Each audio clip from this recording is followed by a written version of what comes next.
Right before our wedding, my husband's mother faked a panic attack to ruin everything. They all stood around her. I stood alone. She needs her son, they said. I nodded, then quietly pulled out my phone. One link, one message, one truth they didn't see coming. That's when the performance ended. I still remember how it felt. Not pain, a cold. Like someone had poured ice water on my trust. 3 weeks before our wedding, my mother-in-law Celia started calling every night. Shortness of breath. Dizziness. I think I'm having panic attacks, she'd say. Nathan, my fiancé, panicked too. He canceled everything. She needs me, he said, packing his bag. And I stood there, surrounded by wedding invitations, half addressed. The dress, the wine list, the violinist. Gone in a single sentence. I told myself maybe I was being selfish. Maybe they just needed time. Then I saw her, laughing, dressed in red, hosting a garden party like nothing happened. That's when I knew this wasn't illness. This was theater. And I had never been part of the cast. Nathan and I met at a tech conference in Seattle.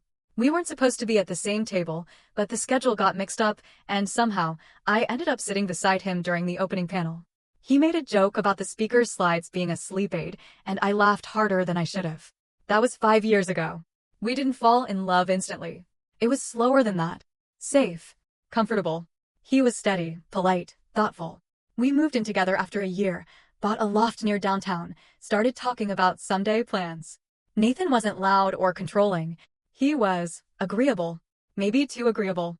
I used to think it was a virtue. Now I'm not so sure.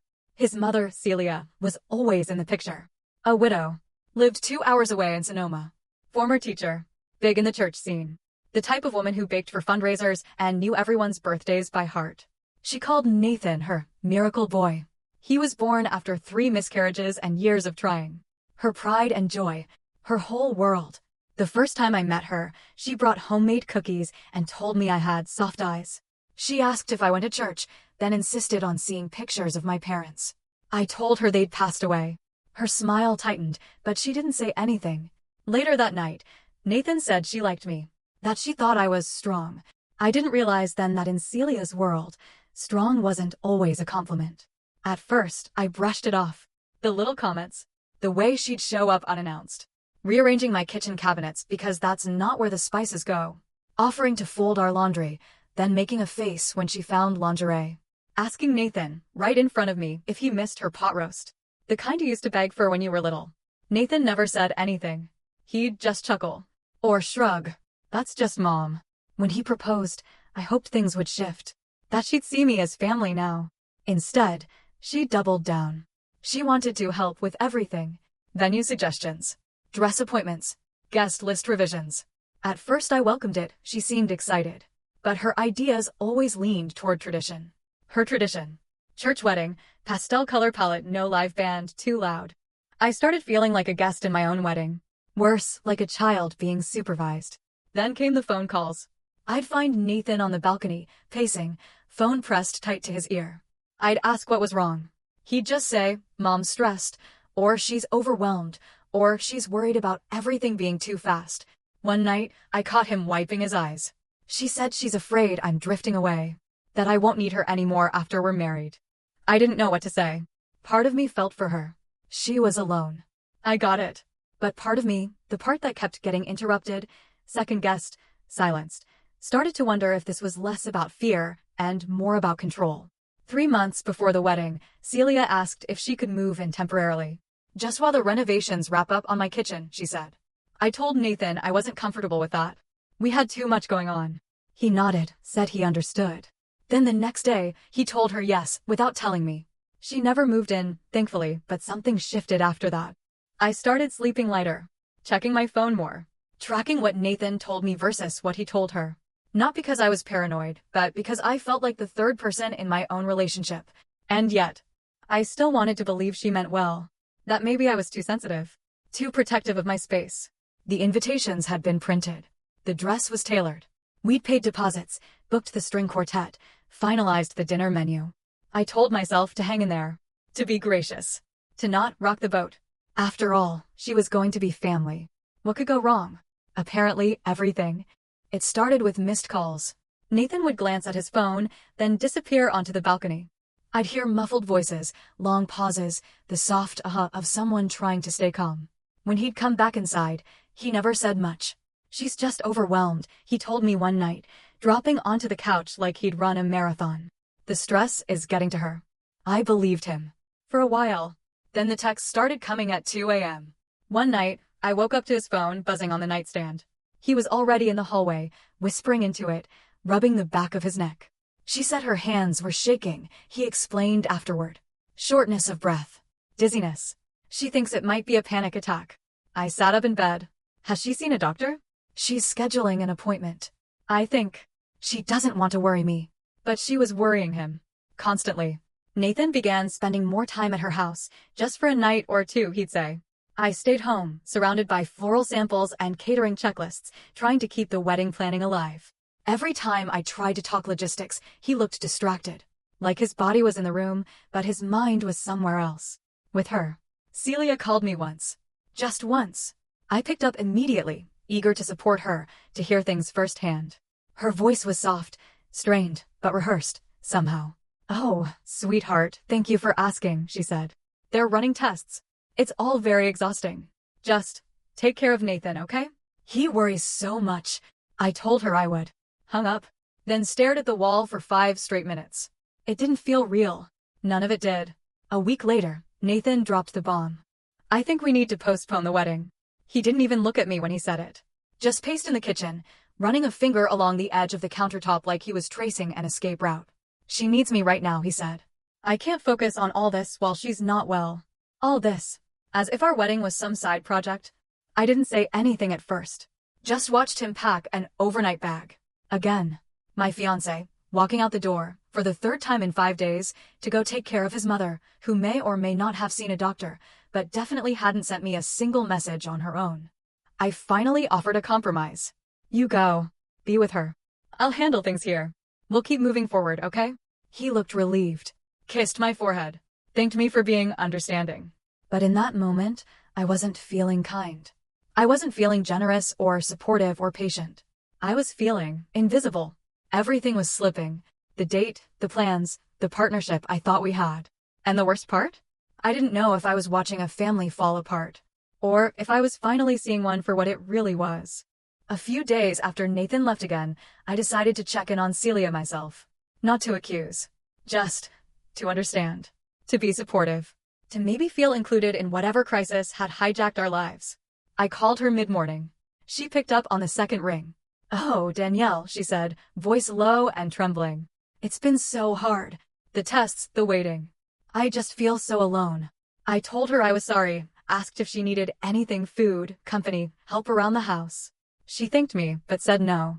Just be there for Nathan. He's all I have. I hung up feeling conflicted. Her words said one thing, but her tone, it was off. Not panicked. Not sick. Just careful. That night, I couldn't sleep. I kept replaying the call in my head. So I did what any slightly unhinged, emotionally exhausted fiancé would do at 2 a.m. I opened Instagram. And there she was. Celia, in a red blouse. Laughing. Holding a glass of wine at what looked like a garden party. The caption, "Summer evenings with good friends, bouquet wine glassed." Posted less than 24 hours earlier. I stared at it, heart pounding.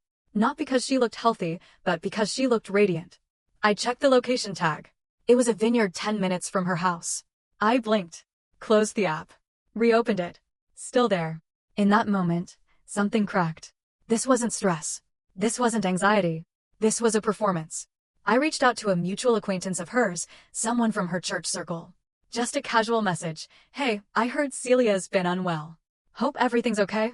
The reply came quickly. "Unwell? She's been out and about all week. Hosting dinner, planning that fundraiser for the choir. You haven't seen her? She's glowing." Glowing. I sat there, phone in my lap, stomach in my throat. That night, I didn't cry. I didn't scream. I just sat very still and realized. Whatever game was being played, I hadn't even known I was on the board. I didn't confront Nathan right away. I wish I could say I did. That I walked into our living room, held up the phone, showed him the picture, demanded answers. But I didn't. Instead, I stared at that photo of his mother for hours. Her smiling face. The glass of wine. The people around her, all dressed up, not a hospital wristband or blood pressure cuff in sight. I let it sit. Let it burn. Because part of me still wanted to believe there was an explanation. Something logical. Something that would make me feel foolish for doubting her. But logic never came. What did come was silence. Nathan didn't come home that night. Or the next.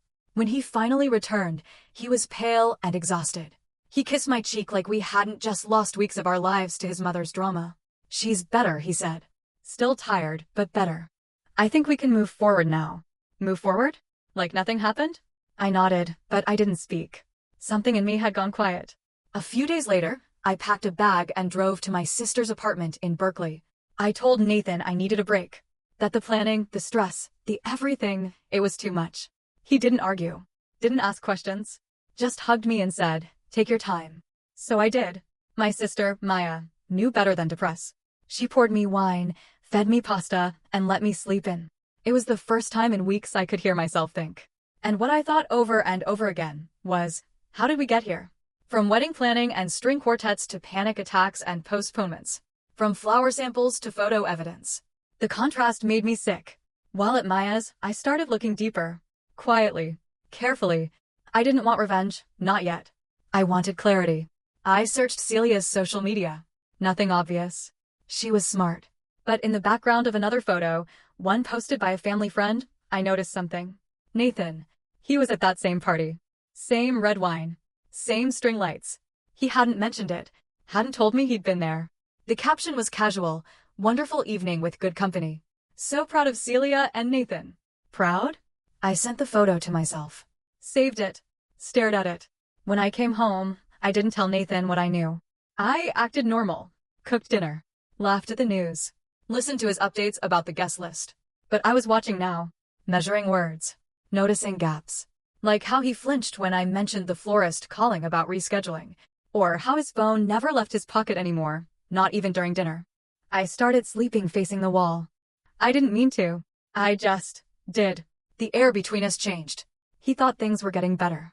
I knew they were unraveling. But I also knew I couldn't storm out without understanding the full picture. Not yet. I needed to know if Celia had been acting alone, or if Nathan had been part of the show all along. So I stayed. Not because I trusted him, but because I needed time. Time to listen. Time to gather. Time to prepare. Because whatever this was, it was deeper than a delayed wedding. And I wasn't about to be the only one blindsided again. It happened on a Tuesday. Nathan was in the shower. I was folding laundry on the bed, half distracted, half numb. At this point, everything felt like a balancing act. Smile just enough. Ask just enough. Don't push too hard or pull too far. Keep things normal, whatever that meant. His phone buzzed on the nightstand. Once, then again, and again. I ignored it at first. Until I saw the name, Sasha. I didn't recognize it. We weren't friends with a Sasha. I told myself not to look. And then I looked anyway. The message was short. Just one line. You were amazing the other night. I can't stop thinking about you. My hands didn't shake. My heart didn't race. I just froze. When he came out of the shower, towel wrapped around his waist, I held up the phone. What is this? He paused, confused for a second. Then his eyes landed on the screen. His face went blank. Danielle, it's not. Don't. I cut in. Just don't. He sat down on the edge of the bed, rubbed his face with both hands, like the truth could be erased if he pressed hard enough. He didn't deny it. Didn't try to spin it. Didn't even ask how much I knew. It was one time, he said quietly. A mistake. After we got back from your sister's. I was overwhelmed. I didn't mean.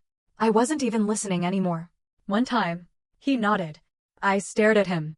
Then asked, did your mother know? He hesitated. That split second of silence told me everything. She met her once, he admitted. At the office. She thought Sasha was supportive. Said it was nice I had someone who didn't make things harder. Didn't make things harder. His mother knew. She met the woman. Saw her. Encouraged the friendship. Knew he was cheating and said nothing. I didn't yell. I didn't cry. I didn't throw anything. I packed a bag and left. Went to a cheap hotel near the marina. Checked in under my maiden name. I spent 2 nights staring at the ceiling, playing it all back in my head. The fake panic attacks. The postponed wedding. The garden party. The affair. And now this, a mother who protected her son's betrayal like it was family tradition. It wasn't just infidelity. It was conspiracy. And I wasn't going to let it bury me. Not without digging deeper first. I didn't go back to the apartment. I needed space, not just to breathe, but to think. To sort through the wreckage and figure out where the cracks began. Not just between Nathan and me, but between what I believed and what was real. I stayed at a friend's for a few days, someone who didn't ask questions. I needed that. No sympathy. No advice. Just silence and Wi-Fi. Because I had work to do. First, I dug into Sasha. A mutual friend gave me her full name. From there, it wasn't hard. Public profiles. Office tags. Photos. One in particular made my stomach twist. A snapshot of her and Nathan at a company mixer, months before the wedding. They weren't touching, but their smiles curved toward each other like they shared a secret. I printed it. Then I pulled bank records. Nathan and I shared a joint account for wedding expenses. I hadn't looked closely, I trusted him with logistics. But now, with every charge I reviewed, trust unraveled. There were hotel stays in Sonoma, spa appointments, luxury purchases that had nothing to do with our wedding, no vendors, no receipts from our planner. But one name kept popping up on the merchant side, Celia Whitaker. I paused, waited, scrolled again. She was using our money. My money. I called one of the hotels directly, playing it polite. Hi, I just needed to confirm a reservation under Nathan Whitaker last month. Yes, the woman said. He checked in for 3 nights, with another guest. I swallowed. Do you have the other name? A pause. Then, Celia Whitaker. I couldn't even speak. Nathan and his mother had stayed at a hotel together, the same week she claimed to be bedridden. The concierge remembered her. Oh yeah, she came in with a man, I think her son, but there was someone else too. Younger guy. Flashy. She called him Devin. Devin? That name meant nothing to me. But it wasn't the name that rattled me, it was the pattern. A fake illness. A hotel escape. A son and mother draining a joint account. And now, another man? I kept digging. Devin wasn't hard to find. A local estate consultant, according to a half-finished website. No office address. Just a cell number and vague testimonials about managing high-value transitions. I cross-referenced dates. One of Celia's supposed clinic visits lined up with a wire transfer, $3,800, to a private account tied to Devin's name. That's when I stopped printing and started uploading. I created a Google Drive folder. Every receipt, every message, every post, every inconsistency. I labeled each document like evidence. Because it was. This wasn't just emotional betrayal. It was coordinated manipulation. Calculated. Layered. Dangerous. I didn't know yet how deep it went. But I knew this. If they could build an entire lie around fake chest pains and wedding delays, they had no idea what I could build with the truth. I drove straight to Celia's house. No warning. No text. Just a flash drive in my bag and every ounce of silence I'd been carrying for weeks. She opened the door in pearls and pastel, always the portrait of Grace. Sweetheart, she said, smiling. Nathan's not here. I didn't come for Nathan. Her face didn't change, but her eyes did. I know everything, I said. She raised an eyebrow. Everything. The hotel. The spa days. Devin. The money you pulled from our joint account. Celia gave a small laugh, light and false. You're confused. I was just helping Nathan. That account was. You lied, I said, quiet but sharp. You faked a medical crisis. You helped your son cheat. And you used my money to play house with your estate consultant. The smile dropped. Not into guilt. Into calculation. You always made Nathan feel small, she said. Like he had to choose between you and me. I blinked. So you decided to destroy me? She shrugged. You were never family. You just wore the ring. That line sat between us like a blade. And that's when it hit me, she never wanted a daughter-in-law. She wanted possession. She didn't lose a son. She lost control. She said I was never family. Funny, because I gave up mine to become part of theirs. I didn't cry. I didn't yell. I just said, you're going to regret this. And I walked away. When I got home, Nathan was on the couch scrolling through his phone like nothing had happened. I talked to your mom, I said. He looked up. Why would you? She told me everything. He froze. I dropped the flash drive onto the coffee table. It's all there. Every receipt. Every lie. He didn't touch it. I'm filing for divorce, I said. But not before everyone sees who you and your mother really are. He didn't stop me. Didn't say a word. They thought I'd leave quietly. I don't do quiet anymore.